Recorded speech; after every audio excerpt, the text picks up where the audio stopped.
کس پر جنت حرام اور جہنم کی آگ واجب ہوتی ہے، اس کی حقیقت اور آج کا کیلنڈر ویڈیو میں شامل ہے۔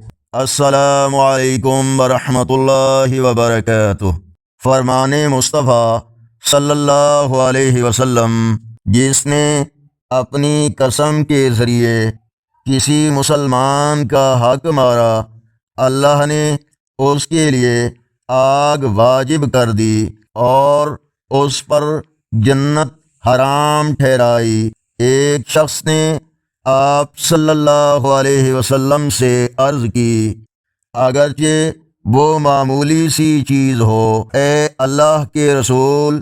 آپ صلی اللہ علیہ وسلم نے فرمایا، چاہے وہ پیلوں کے درخت کی ایک شاخ ہو۔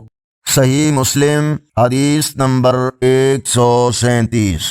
آج کا اسلامی کیلنڈر 8 جون 2026 بروز پیر۔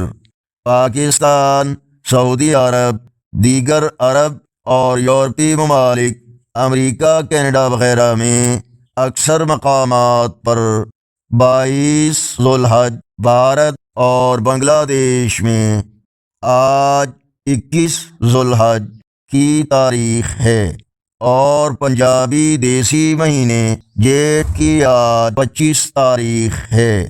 معاذ اللہ، پیلوں کی مسواک جتنی معمولی چیز پر بھی دوسروں کا حق مارنا انسان کو جہنم کا حقدار بنا سکتا ہے۔ اللہ پاک ہماری حفاظت فرمائے۔ ویڈیو کو لائک اور شیئر کریں۔ اللہ نگہبان۔